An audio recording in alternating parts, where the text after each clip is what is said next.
नमस्ते, मेरा नाम शुभम तोमर है। आज हम बात करेंगे घुटनों के दर्द के लिए। जो घुटनों के जो दर्द है वो आज के टाइम में बहुत ही ज़्यादा देखने को मिल रहा है। लेकिन ऐसा क्यों? सभी लोग जानते हैं कि डायबिटीज़ में मीठा खाना एक जहर के समान है। क्या आप जानते हो कि घुटनों का दर्द होने पर भी अगर आप मीठा खाते हो तो वो भी जहर के समान है। एक स्टडी में तो ये भी पता चला है कि जो अर्थराइटिस और घुटना और जोड़ों में जो दर्द होता है उस सभी का मेन कारण हमारा मीठा होता है, जो कि हम मीठा खाते हैं, उसी के कारण ये जो दर्द होता है। गठिया के मरीजों में एक प्रोटीन बनता है जिसका नाम ACPA होता है और ये प्रोटीन ही उनके दर्द के लिए जिम्मेदार होता है। वैसे तो शरीर में जो हड्डियां होती हैं वो स्टील से 6 गुना ज़्यादा मजबूत होती हैं, लेकिन मीठा खाने की वजह से उन हड्डियों में सूजन, जकड़न और जोड़ों में दर्द रहना शुरू हो जाता है। और मैं आपकी नॉलेज के लिए मैं बता दूं, 8 या 10 करोड़ लोग नहीं, 18 करोड़ लोग घुटने, अर्थराइटिस और जोड़ों की समस्या से परेशान हैं। और ये भी पता चला है कि 3 से 4 करोड़ लोगों ने तो अपने घुटनों को रिफ्रेश कराया है, बदलवाया है। कुदरत ने तो हमारे जोड़ों को और हड्डियों को बहुत ही ज़्यादा मजबूत बनाया है, लेकिन हमने अपनी गलत आदतों के कारण, गलत खान पान के कारण उनको कमज़ोर कर लिया है। अब तो ये जो समस्या है ये 35 की उम्र में भी देखने के लिए मिल रही है, लेकिन 50 की उम्र हो जाने पर ही हम सभी इसको सीरियस लेते हैं। अगर हम नियमित रूप से अपना ध्यान रखें तो ये समस्या हमें नहीं होगी। मैं इस चैनल के माध्यम से आप सभी को बताता आता रहा हूँ कि चाहे उम्र आपकी 35 की हो या 25 की हो या 40 की हो या 50 की, अगर आप अपनी दिनचर्या में योगा, प्राणायाम और वर्कआउट को ऐड करते हो तो आपको ये समस्या नहीं होगी। तो मैं अब आपको बताऊंगा कि घुटनों की समस्या होने पर हमें कौन कौन से एक्सरसाइज, योग अभ्यास करना चाहिए जो कि इसमें बेहद ही ज़्यादा लाभदायी होते हैं।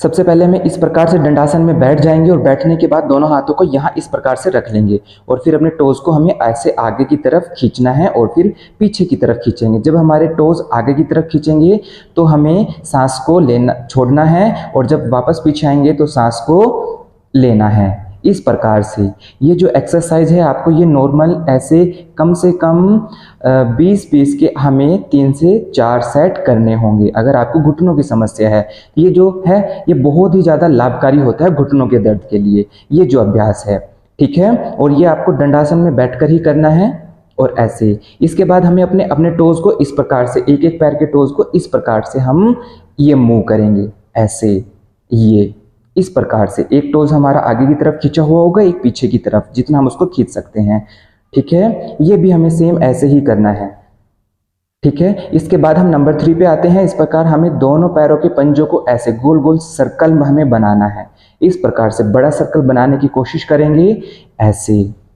और आप जितनी बार, जैसे कि आपने 10 राउंड क्लॉकवाइज किया और आपको सेम ऐसे ही एंटी क्लॉकवाइज भी करना है, सेम आपको ऐसे ही एंटी क्लॉकवाइज भी करना है, उतने ही बार आपको एंटी क्लॉकवाइज भी करना है। ये जो अभ्यास हैं ये आपके घुटनों के लिए बेहद ही ज़्यादा लाभकारी होते हैं। अब आपको यहाँ से इस प्रकार से अपने पैर को कर लेना है और करने के बाद अपने पंजे को इस प्रकार से पूरा पीछे की तरफ खींच के रखेंगे और जो ये आपकी घुटना है, जो आपकी थाई मसल्स हैं, ये सब इंगेज हो जाएगी, ऐसे टाइट हो जाएगी।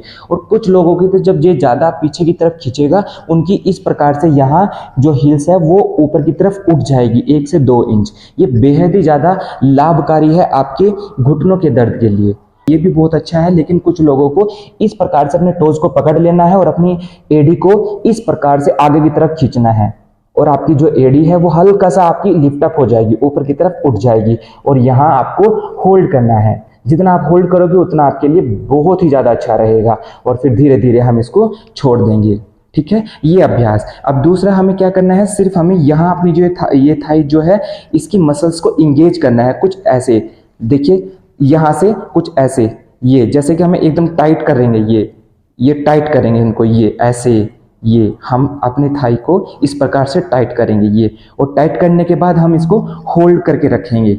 जैसे कि अपनी कैपेसिटी के अकॉर्डिंग आप 20 सेकंड होल्ड कर सकते हो या 30 सेकंड या 1 मिनट तक का इसको आप होल्ड कर सकते हो।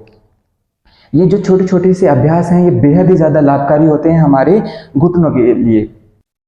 अब यहाँ से एक और एक्सरसाइज है, इस प्रकार से अपने पैरों को हम बेंड करेंगे और यहाँ से ऐसे कैच कर लेंगे और इसके बाद अपने पैर को ऐसे ऊपर की तरफ लेके जाएंगे और फिर नीचे ऐसे पूरा अच्छे से करना है। इसको जितना भी आप करोगे 10 से 12 या 15 राउंड या 20 राउंड, ये आपके लिए बेहद ही ज़्यादा लाभकारी होगा घुटनों के दर्द के लिए। ये इस प्रकार से ये हमें करना है। और इसके बाद एक आखिरी मैं आपको अभ्यास बताऊंगा। सबसे पहले हमें इस प्रकार से दीवार के साथ में लेट जाना है। हमारे बम्स, हमारी नी, हमारे पूरे लेग और हिल्स ये प्रॉपर हमारे दीवार में टच रहेंगे। उसके बाद हमें अपने टोज को इस प्रकार से नीचे की तरफ खींच के और बस होल्ड करके रखना है। जैसे कि आप 30 सेकेंड या 1 मिनट जितना भी आप इसको होल्ड करके रख सकते हो उतना रखने की कोशिश करेंगे। ये भी अभ्यास जो है ये आप अपने बेड पर लेटकर या नीचे मैट पर लेटकर या जमीन में लेटकर जितना भी ज़्यादा से ज़्यादा इसमें होल्ड करोगे उतना ही आपके घुटनों के लिए अच्छा है। जब भी घुटनों की समस्या हो जाती है तो हमें ये एक्सरसाइज करनी चाहिए और अगर ये एक्सरसाइज आप नियमित अपनी दिनचर्या में ऐड करते हो तो आपको घुटनों की समस्या नहीं होगी। ये वीडियो आपको लाभकारी लगी है तो प्लीज़ लाइक करिएगा और ऐसे ही टिप्स के लिए मेरे चैनल को फॉलो करिएगा। तो मिलते हैं हम नेक्स्ट वीडियो में नए टॉपिक के साथ। नमस्ते।